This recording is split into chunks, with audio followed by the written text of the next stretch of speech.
Hands down the best. Ever heard that? Well, how about this one? Nothing else compares, no question about it. Well, with so many products and so many opinions, how can you know which products you should get? Well, today, I'll tell you how I navigate the pontifications of social media's inexperienced experts. Say that fast 3 times. Plus, I got a new duck call. I'm Joel Strickland, and this is Surviving Duck Season.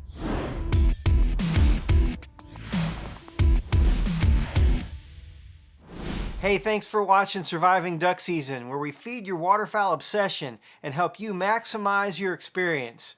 Okay, I'm really excited because in this package right here, I've got a new duck call. It's from a Facebook friend, and he's watched some of my YouTube content, and his name is Mike Benton of Challenger Calls. He's offered to send me out one of his cut-down style calls, so I'm going to open it up here and see what we got. He tells me that it's a lot different than other types of cut-down calls. I'm anxious to try this call out. I've tried many different calls in my life, but for the most part, I've been a 2-call guy. For the longest time, I blew an echo, and then for about the past, 6 or 7 years, I've blown a mondo, which is a cut-down style call. People ask me all the time what kind of call I blow or what I recommend to them. In fact, I see it all over social media, people looking for advice on what kind of calls to buy or shells or whatever. Without fail, someone replies in a comment saying, I've got this blah blah blah call I've used for the last 3 years and it's by far the best call money can buy. Or how about this one? It's hands down the best, no question. I'm like, huh? Anytime I read or hear somebody say those words or something like that, they immediately lose all credibility with me. I mean, how would you know if it's the best there is? You haven't used all other choices and put them through their paces. I guess it's possible for there to be a hands down best in certain products, but I can guarantee you if we're talking about decoys or waders, duck calls, firearms, shells, choke tubes, dog food, trucks, there just isn't. And the best for me may not be the best for you. It all depends on how you may use it, where you use it, and your abilities too. And then, of course, there's also price. And I know that guys want to see what other people think, and social media is great for that. But just because it's the most popular doesn't always mean it's the best or the best for you. When you look at taking recommendations from people, make sure they're coming from a position of real experience. And then also try to find out why they like it. I have no problem with people who love their stuff and want to sing its praises. I think that's great. Just tell me that you love it and why. And stop. Straight up, flat out, bar none. Just no. So when Mike was telling me about Challenger calls, I'd never heard of them. They don't have a website. They're not nationally distributed. But the guy really got my attention when he described how he developed the call a long time ago and how ducks react to it when he uses it. So I'm very hopeful that I'm going to like this call. One of the great things about duck hunting to me is all the gear. I've always loved messing with duck calls, all the other gear, the decoys, doing stuff with my blind, when it's not even, near duck season. It's just always been very cool to me. It's because I'm obsessed with duck hunting. I duck hunt every day of the 60-day season here in Arkansas, and I hunt about 15 days in other states too. Duck hunting to me is so much more than pulling a trigger. It's a year-round interest for me, and that's been going on for nearly 35 years. But many of y'all ask me for suggestions about products, so I've got my blind bag here, and I'm going to go through the things that I keep in my blind bag, the things that I use a lot, and here's the deal, and I promise I'm going to use this call, guys. I'm going to blow it for you here after I get done going through my blind bag. It's important to me to hunt with what I like and what I feel like is the best, but just because it's the best for me, like I said earlier, doesn't mean it's going to be the best for you. Everything I use today is because of my experience. I'm informed and I try lots of stuff. All right, so this is my lanyard. It's got my calls on it, and my everyday call that I use is this is a Mondo short. It is the same tone board, you know, the same insert right here as a regular Mondo, but it's got a shorter barrel, and I like it a little better than the regular Mondo. It's just a different sounding, and I can manipulate it just a little bit better, and that's why I use it. But I also do use the standard Mondo, and I keep it in my blind bag as well. I've got two of the short ones right here, tuned just slightly different. Now I also have this call in the bag as well. This is a pure meat call by Echo. This is an acrylic call. And if I was going to just blow a J-frame call, this is my choice. This is my favorite call. It's a single reed call.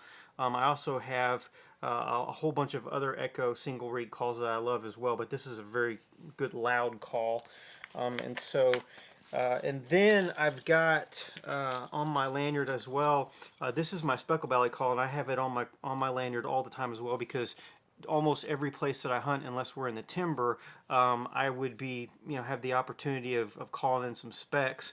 This is a big dog, which is made by Redbone. I absolutely love this call. I've been using it for about 2 years now.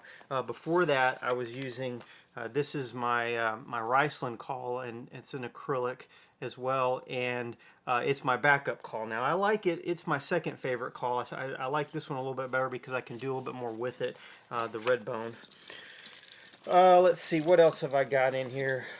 Gloves, sealskin. I've been using sealskin gloves for, I don't know, probably 16 or 18 years, I guess, since they came out with them. I really like them a lot. I usually have to replace them about every other year, just because they'll get snags and that sort of thing, but they're really, really good. I mean, I don't try to call with gloves on, but just for like putting out decoys or when my hands get cold, I keep it on my left hand when I'm pulling the jerk cord, that sort of thing. They're really, really good gloves. I love them. Let's see, shotgun shells. Okay, Boss. I know that you guys, a lot of guys ask about shotgun shells. I've been using non-toxic, non-steel for a very, very long time, probably about 20 years. When they came out with the original heavy shot, I started shooting it, and I've really am a lot more impressed with the tungsten type of shots and the bismuth types of shots. Like I said, this Boss is copper plated bismuth. I've been using this for 2 seasons. I love it. This is 2 3/4 inch number 4s. I also use number 5s, and equally they're great. They pattern fantastic. I use a factory modified choke in my Remington 870, 30-year-old gun. I've pretty much used that gun most all of my life. Shot a bunch of deer with it. I've shot lots and lots of turkeys and upland, birds and everything else. But I am considering retiring that gun and getting a new gun this year. I haven't decided exactly what it's going to be. I did have an opportunity to try out an A5 for part of a season, and I really do like that gun. I think I want to go with an auto loader, and so that's definitely one that I'm considering. What kind of gun are you using? Let me know in the comments below. I'm just interested in knowing what everybody's using. All right, let's see, what else have I got in here. Oh, this is the style of duck strap that I use. This is one made by, who makes this one? Oh, this is a Lifetime Decoys one, and I like this, this style. I always hang them by the feet. Just put them in there and it grabs a hold of them, and just my preference. This is something that I use just about every day as well. These are flock of flickers. Right here, they're made by Mojo, and I use other spinning wing decoys as well. Just you've seen me probably use the Spoonzilla and the other ones. I feel like that I have more consistency with the flock of flickers. I use them just about every single day. Another popular product that people ask a lot about is waders. I use high and dry waders. I've been using them for 2 full duck seasons now. They're fantastic. They are one of my sponsors, just like Mojo is. I've used all of the more popular brands. Many of them I've gone through multiple pairs of waders in a year because they leak in the seams and I have to return them, and they give another pair and return them, another pair and return them. And I've never had that issue with high and dry. I've got, you know, the same first 2 pairs that they sent me 2 years ago. I've never had any leaks, never problems with leaks in the seams or anything like that. They're very comfortable, and they are the best waders I've ever used. Okay, how about Decoys? Well, I used G&H Decoys for a lot of years. Probably, I don't know, I probably started using G&H probably around 1990. And I've always really loved their decoys, made in America, right in Oklahoma. And but the lodge that I guide for right now, it's Cypress Crossing. I've been with them for I guess about 9 years. And about 5 years ago, we bought a whole bunch of tangle-free decoys. And so that's pretty much what I've been using since then, and I like them pretty well. They look good. They're decently durable. You do have to keep them clean because they get dingy very, very fast. But in January, I also got a couple of dozen lifetime mallards, and I was able to use them for the last couple of weeks of the duck season. I really like them a lot. I did a video on those, so make sure you check that one out if you haven't seen it. Oh, duck boats, that's another one people ask about. I've used Express duck boats for probably 20-something years, and they make a fantastic product. They're made just down the road from where I live, but I really do like the Express duck boats. Okay, so I put off blowing this call long enough, and I wonder if it's going to be my new favorite. I mean, without even blowing it yet, though, I'm going to tell you this. I'm not going to know in the next 5 minutes if this is my favorite call, because I really have to blow a call quite a bit, put it through its paces, and then if I can make it sound good, I need to see how the ducks are going to like it, all right? Okay, so this call, like I said, it's a cut-down style call that Mike developed many years ago, and he says that he can really break the ducks down from high, and it's got a very unique sound to it. So, all right, without any more yapping, I'm going to blow it real quick.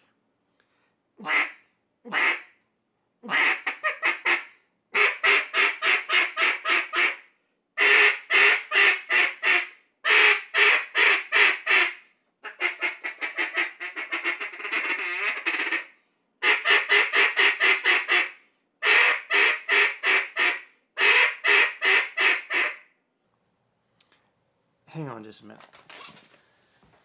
Took this call outside and blew it for a little bit to where I could kind of really hear it. It's kind of hard. I've got this room deadened a lot for being able to shoot video, so there's not any echo or anything like that. So I just wanted to get outside and kind of blow it where I could hear it well, and I'm pretty impressed with the call. The presentation of the air is quite a bit different than what I'm used to.